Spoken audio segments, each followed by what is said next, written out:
Karibu sana katika channel yangu ya YouTube. Tunaendelea na mafunzo yetu ya Adobe Illustrator na leo tutaendelea pale tulipoishia katika video iliyopita, ambapo tuliweza kuingia sehemu ambayo inaonekana hivi, na sehemu hii ndio ambayo tutaizungumzia katika video hii ya leo kwa ujumla. Kwa hiyo kama unavyoona hapa kuna vitu vingi na vitu hivi vyote utahitajika kuweza kuvifahamu, kwa sababu sehemu hii ndio ambayo utakuwa ukifanya kazi zako ndani ya Adobe Illustrator. Kwa hiyo vitu vyote unavyoviona katika hii interface hapa utaweza kuwa unavitumia mara kwa mara katika issue nzima za kuweza kudesign na kufanya creativity ndani ya Adobe Illustrator. So kwa ujumla leo katika video hii tutazungumzia, lakini hatutoingia in deep kuweza kugusia kitu kimoja kwenda kingine, kwa sababu hivi vitu unavyoviona hapa vinafanya mambo mbalimbali. Kwa hiyo kwenda kuingia in deep kitu kimoja na kuweza kufahamishana kwa undani itakuwa ni ngumu, lakini tutafahamishana kwa ujumla vitu ambavyo unaviona hapa na kuweza kufahamu. Then katika video zinazofuata tutakuwa tukigusia kitu kimoja kwenda kingine, huku tukiwa tunakifanyia kazi. Kwa hiyo hapa tulipofika katika video iliyopita tuliweza kufunguliwa document kama hii. Labda nikukumbushe tu, nikirudi hapa katika home screen, unapofungua tu Adobe Illustrator unakuwa unafunguliwa katika sehemu hii. Kwa hiyo hapa nikakwambia kuna preset mbalimbali na pia una uwezo wa kutengeneza document yako wewe mwenyewe from the scratch, lakini tukasema tutakuja kufahamishana katika video nyingine. So tukaweza kuingia katika miongoni mwa preset hapa ambayo ni hii ya letters, ambayo ina size 612, 795, 92 Kwa tulikliki hapa katika video iliyopita na tukaweza kupelekwa ndani humu katika workspace yetu, ambapo humu ndipo ambapo tunafanya kazi zetu ndani ya Adobe Illustrator. So nikianza na sehemu moja kuanza kukuelewesha, tukianza huku juu, hii inaitwa kama ni application bar ambayo tumeiona katika starting screen kule na tukaweza kuelezana katika video iliyopita. Tunaiona tena huku ndani kabisa ya Adobe Illustrator, inaitwa kama application bar na imebeba upande wa kushoto huku juu, imebeba menu mbalimbali kama unavyoona, zina majina yake hapa. Kuna file, kuna edit, kuna object, kuna type, select, effects, view, window, help. Hizi zote zina option mbalimbali ndani yake na zina kazi zake maalum. So ukiklik mfano katika hii menu ya file unaletewa option mbalimbali ambazo zinahusiana na hiyo menu ya file. Ukiklik katika hii edit kuna menu mbalimbali hapa, options mbalimbali ambazo utakuwa ukizitumia. Nyingine kama unavyoona zipo disable kwa sababu bado hujaanza kufanya kazi. Utakapoanza kufanya kazi zako za creativity basi zitakuwa zinafanya kazi hizi. Tutakuja kuona tutakapoanza kutengeneza mambo mbalimbali ndani ya Adobe Illustrator jinsi ambavyo tutaingiliana na hizi menu huku juu na kuweza kuzitumia kufanya mambo mbalimbali. So ukiachilia menu katika application bar, kuna hii icon ya home ambayo nimekusha kuiklik hapa na umeona imetupeleka katika home screen ya Adobe Illustrator. Kuna hii logo hapa, just ipo tu kumaanisha hii ni application ya Adobe Illustrator. Then upande wa kulia juu kabisa huku kuna search icon, ambao hapo ukiweka mouse tu, uzuri wa hizi software inakuletea jina la hiko kitu ambacho umekihover mouse hapo. Kwa hiyo hii ni search for tools, una uwezo wa kusearch tools mbalimbali ambazo zinapatikana katika Adobe Illustrator, na unaweza kusearch help, msaada. Vile kuna mambo mengine mingi unaweza kusearch kwa kuklik tu hapa na ukaletewa box kama hili, ukaweza kusearch hapa kitu ambacho unahitaji kusearch katika Adobe Illustrator kama hivyo. So pia kuna arrange documents, kuna icon hapa ambayo inasomeka arrange document. Ukiklik hapa unakuta kuna option mbalimbali ambazo una uwezo wa kuziarrange document zako. Tunapoongelea document ni hizi hapa ambazo zimefunguka hapa katika hii canvas yetu ambayo tutakuwa tukitengeneza vitu vyetu. Kwa hapa sasa hivi tuko na document mbili, tuko na document hii ya kwanza na pia tuko na document hii ya pili, tumeweza kuzifungua hapa. Kwa hizi ndizo ambazo zinaongelewa hapa, jinsi ya kuweza kuzipangilia. Una uwezo wa kupangilia katika mpangilio tofauti na kuweza kukurahisishia wewe katika ufanyaji wako wa kazi. Kwa mfano hapa sasa hivi tuna document mbili tu, kwa hiyo tuna aina mbalimbali za kuweza kuarrange hizo document. Mfano tuna uwezo wa kuarrange document yetu kwa two up, maana yake moja itakuwa huku, moja itakuwa huku. Ukiklik hapa kama unavyoona document moja imewekwa upande wake, document ya pili imewekwa upande wake. Wewe unaweza kuzigawanya na hii inasaidia sana unapokuwa na screen kubwa, basi itakusaidia wewe kuweza kufanya mambo yako mbalimbali kwenye document tofauti ambazo utakuwa umezifungua kwa muda huo. So arrange, kuna hii aina nyingine ya kuweza kuarrange hizo document. Kwa tutakuja kuona the way hii auto arrange document the way ilivyo na umuhimu katika ufanyaji wetu wa kazi ndani ya Adobe Illustrator muda sio mrefu tutakapokuwa tunafanya kazi zetu. So acha turudishe katika hali ya kwanza iliyopo ambayo ni hii. Document ya kwanza ni hii na ya pili ni hii. Kwa hiyo tukiklik document hii tuna switch kutoka hapa kwenda document hii nyingine, kitu kama hicho. So ukiachilia hii arrange document, kuna switch workspace. Kama nilivyokuambia, hii ndio inajulikana kama workspace, ndio sehemu ambayo utakuwa ukifanya kazi zako. Kwa hiyo kuna workspace mbalimbali ambazo Adobe Illustrator wanakupatia, una uwezo wa kuzitumia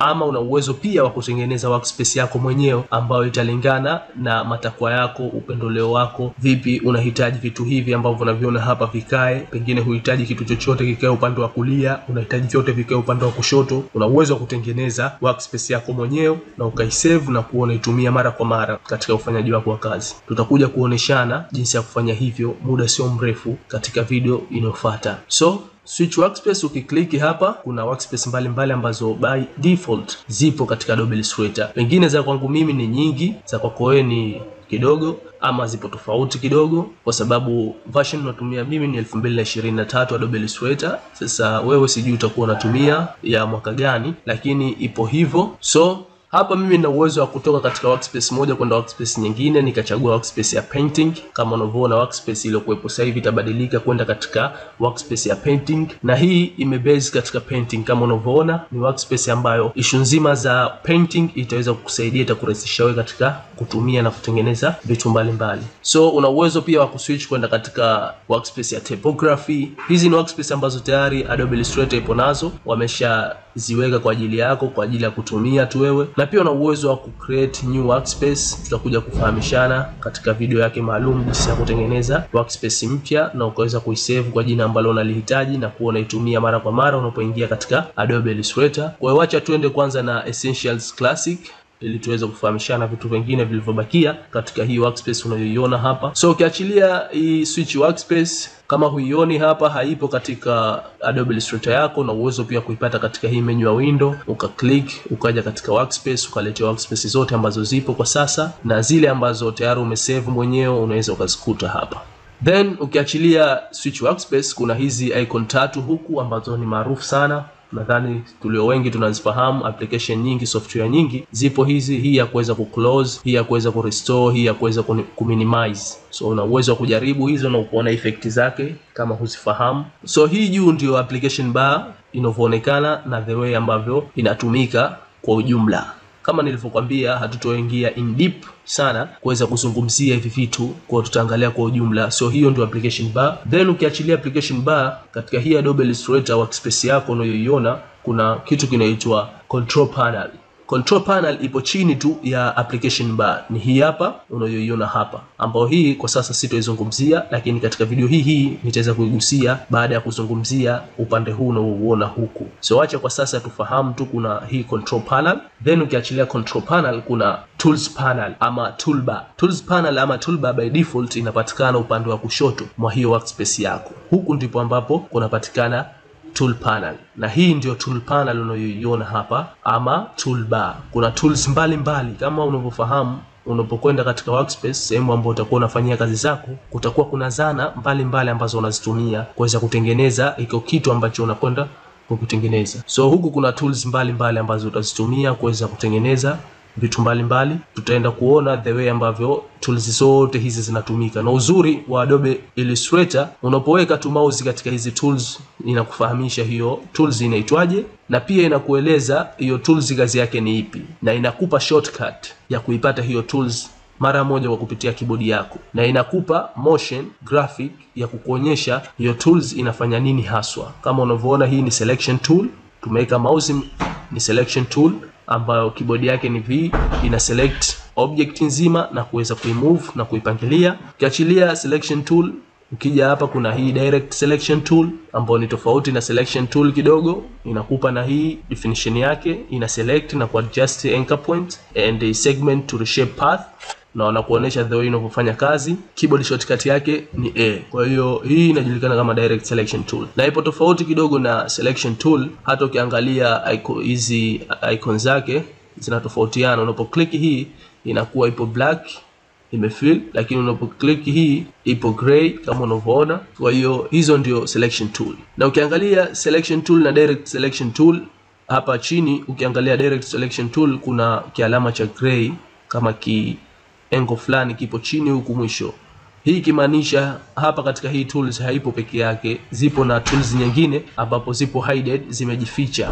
Kuna group of tools hapa katika hii direct selection tool, na unapo right click basi itafunguka ile group na kuona tools nyingine ambayo imekusanywa hapo. Kwa hiyo kama unavyoona nime right click na nimeweza kuona tools nyingine ambayo ni group selection tool inapatikana hapa pia. Hivyo ndivyo ambavyo zinaonekana hizi tools zako huku. Kwa hiyo kuna nyingine ambazo zitakuwa zipo grouped, kuna nyingine ambazo zitakuwa zipo peke yao. Kama unavyoona hapa hii ipo peke yake ambayo ni magic wand tool, shortcut yake keyboard ni Y na definition yake wamekuwekea. Na the way inavyofanya kazi wameweza kukuwekea motion graphic hapa ikikuonyesha inavyofanya kazi. Pia kuna hii ambayo ni pen tool, nayo pia ina group, ni group tool hii. Ukiklik hapo right click inakuja group zima, inakupa tools nyingine mbalimbali ambazo zina relate na pen tool. Kwa hizi zote zina relate na pen tool na ndio maana zimekuwa grouped sehemu moja. Kwa hiyo kuna type tool hii pia ina group yake kama unavyoona. Kwa hiyo right click unapata group la hizo tools ambazo zipo hapo. Kwa hiyo kuna tools nyingi hapa ambazo sio muda mrefu tutakwenda kuziona jinsi gani ya kuweza kuzitumia na vipi zina umuhimu katika masuala mazima ya creativity ndani ya Adobe Illustrator. Sasa ukiachilia hivyo, huko chini kuna vitu vingi navyo hatutogusia vyote kwa sababu kama unavyoona ni vitu vingi. Kwa hiyo tutakuja kuvielewa tutakapoanza kuvitumia kimoja kwenda kingine. So hii control panel hii ya huku juu nilokuambia tutazungumzia, hii inatokana na hizi tools ambazo utakuwa umeziselect hapa. Kwa mfano sasa hivi na select hii selection tool. Hapa zitakuja zile setting ambazo zinahusiana na hii tools ambayo nimeiselect kwa muda huu ya selection tools. Nikichagua tools nyingine mfano ya hapa ya hii shape ambayo ni rectangle tool, basi zitabadilika kuja katika zile setting zinahusiana na hii selection tool. Kwa mfano nikichukua hii gradient tool, umeona control panel imebadilika na imeleta setting ambayo inahusiana na tool ambayo tumeichagua kwa sasa ambayo ni gradient tool. Vile vile nikichagua hii ya zoom tool, vile vile imebadilika na kuja zile attribute na settings za zoom tool. Hivyo ndivyo ambavyo control panel inafanya kazi, inategemeana na ile tools ambayo umeichagua kwa muda huo unafanya nayo kazi, inakupa settings zake na attributes zake ambazo unaweza kubadilisha huku juu. Opacity utaweza kuona kiundani katika video zinazofuata, the way ambavyo ina umuhimu sana hii control panel katika kufanya kazi zetu. So ukiachilia control panel, ukiachilia na tools panel kama unavyoona ambayo ni default na kuwepo upande wa kushoto mwa workspace yako, pia kuna kitu kingine ambacho kinajulikana kama ni panels, ambazo hizi zinapatikana upande wa kulia mwa hiyo Adobe Illustrator yako, workspace yako. Ukija huku upande wa kulia kuna boxi pana kidogo ambalo limebeba panels mbalimbali. Hizi ndo zinajulikana kama panels. Kuna properties panel, kuna color panels, kuna switch panels. Zipo nyingi hizi panels, umeona, ambazo sometime unaweza kuwa huku hujaziona ukazipata hapa katika window, ukasikuta hapa ukaweza kuselect mfano history, ukaletewa panel ya history ambayo imetengenezwa hapa, inajitegemea, haijawekwa huku katika hii box la hizi panels. Kuna uwezo wa kuiattach wewe kama unavyoona, ukidrag hii ukiweka huku inapiga rangi blue, kimaanisha hapo na uwezo wa kuiachia na kuweza kujiattach. Unavyoona umetengeneza panel ya history hapa na unaweza kutumia na ukaona itakusaidia vipi katika ufanyaji wako wa kazi. So hizi ni panels na hizi tutakuja kuongelea kiundani panels kubwa muhimu ambazo utahitajika kuzifahamu kwa kuanzia. Katika video inayofuata tutakuja kuongelea. Kwa sasa fahamu tu upande huu wa kulia mwa workspace yako kunapatikana hizi panel ambapo zipo nyingi. Kuna swords, kuna hizo rangi, kuna brush panels, zipo nyingi hizi panels. So fahamu hivyo, huku ndio ambapo inapatikana hizo panels. Then ukiachilia hapo, hapa katika hii sehemu ya kati ambayo ni sehemu ya document yako, unaona hapa ndio ambapo kutakuja kusoma hiyo document yako ambayo utakuwa ukifanya kazi zako katika hii canvas hapa. So hapa sasa hivi tupo na document mbili ambazo zipo untitled, hatujazisave na kuzipa jina na ndio maana zipo untitled. Hii untitled 1, hii untitled 2. Tutakapozisave na kuzipa majina ndipo ambapo tutakuwa tayari tumeweza kurename hizi dokumenti zetu. Kwa sasa hazina majina yoyote, by default zinakuwa jina hilo untitled 1, untitled 2, untitled 3 kulingana na dokumenti ambazo umezifungua. So hapa ndipo ambapo kutakusanya hizo dokumenti zetu na tutaweza kufanya issue zetu za creativity katika hii canvas unayoiona hapa. Pia huku chini kuna attribute na setting mbalimbali ambazo zitahusiana na hii dokumenti yetu hapa, ambapo tuna uwezo wa kuizoom kama unavyoona. Kuna percentage, tuna uwezo wa kuizoom huku chini. Kuna vitu vingi huku chini. Ukiklik hapa katika hichi kiaro kilichoelekea chini, unaletewa hapa, una uwezo wa kuizoom hiyo dokumenti yako katika size yoyote ile ambayo unahitaji, kama ifit katika screen, ama kuweka size kubwa, pengine 64,000. Umeona imekuwa kubwa dokumenti yetu. Una uwezo wa kutumia hizi setting huku chini kwa unacheza na hiyo dokumenti yako. Tutakuja kuona the way ambavyo tutaweza kuweka setting mbalimbali ambazo tunahitaji zi display huku chini. Kuna date and time, kuna number of undos, kuna artboard name. Kwa hiyo tutakuja kuona. Vile vile hapa unaweza kuita kama ni artboard, na uwezo kuwa na artboard zaidi ya moja. Tutakuja kuona huko chini hizi setting tutakuja kuwa tukizitumia mara kwa mara kwa ajili ya kufanya mambo mbalimbali, kurotate document yetu na vitu mbalimbali. Nadhani umeweza kupata kwa ujumla kuweza kufahamu hii workspace ambayo inaonekana hapa. So katika video hii nilihitaji tu kuweza kukupa general introduction ya hivi vitu ambavyo vinapatikana katika hii workspace yako ya Adobe Illustrator na kuweza kuifahamu kwa ujumla juu, na baadaye tutakapoingia in deep basi uwe tayari unauelewa kidogo wa hivi vitu unavyoviona hapa. Kwa hiyo hivi vitu unavyoviona hapa una uwezo pia wa kuvipangilia wewe mwenyewe na kutengeneza workspace yako mwenyewe unayohitaji kuitumia. Kwa mfano, na uwezo mimi wa kudrag hii toolbar ama tool panel kama unavyoona hapa. Huku juu kwanza kuna kiaro ambayo vimeelekea upande wa kushoto. Ukiklik hii toolbar yako inajibana kama hivi. Umeona? Ukiklik inakuwa inajiongeza kama hivi na kuona vizuri hizi tools zako. So unaweza kuklik hivi viaro ambavyo vinaelekea ndani na nje, ukaona effect zake. Hata huku katika hii panels ukaklik zikafunguka hizi panels kama hivi, ukaklik ukafunga. Kwa hiyo una uwezo wa kuklik ukafunga kama hivi. Umeona? Na pia una uwezo wa kudrag. By default zinakuwepo upande wa kushoto huku hizi tools panel zako, hii toolbar, lakini una uwezo wa kuidrag na kuiweka sehemu ambayo mwenyewe unahitaji. Umeona nimeiweka hapa, na hapa nina uwezo kufanya kazi zangu, nikawa nachagua tu tools zangu hapa ambapo nipo, na nikawa nafanya kazi zangu vizuri tu kama unavyoona. Umeona? Sasa pia ukiachilia hapo, una uwezo hii wa kuiweka sehemu nyingine ambayo unahitaji. Mfano mimi nina uwezo wa kuidrag hii, nikaja nikaiweka upande huku, na ukiisogeza tu sehemu ambayo ina uwezo wa kujiattach, basi utaweza kuiachia na itaweza kujiweka hapo kama unavyoona. Ukiweka tu sehemu hiyo ambayo ina uwezo wa kujiattach itapiga rangi ya blue, ikimaanisha hapo una uwezo wa kuiweka na ikakaa vizuri tu. Una uwezo wa kubadilisha mimi workspace yangu na kupangilia vile ambavyo kwangu itakuwa ni rahisi kuweza kutumia na nikaweza kutumia. Mfano pengine nataka vyote vikae upande wa kushoto, upande wa kulia ninafanya kazi zangu tu, unaweza pia kufanya hivyo. Hata hii control panel huku juu una uwezo pia wa kuiondoa kama hivi, ukaiweka sehemu nyingine, ukaiweka hapa, ama ukairudisha huku juu ilipo. Kwa vitu vyote hivyo una uwezo wa kuvifanya na ukaweza kutumia Adobe Illustrator kiurahisi katika kufanya kazi zako. So nadhani umeweza kujifunza vitu vingi. Wacha katika video hii tuweze kuishia hapa katika sehemu hii, na tukutane katika video ambayo itafuata kwa ajili ya kufahamishana vitu vingine zaidi katika mwendelezo wetu wa kuweza kujifunza hii software ya Adobe Illustrator ambayo ni vector drawing application, imedeal na issue nzima za vector graphics. Kwa hiyo usikose, share na wengine wapate kujifunza. Asante sana.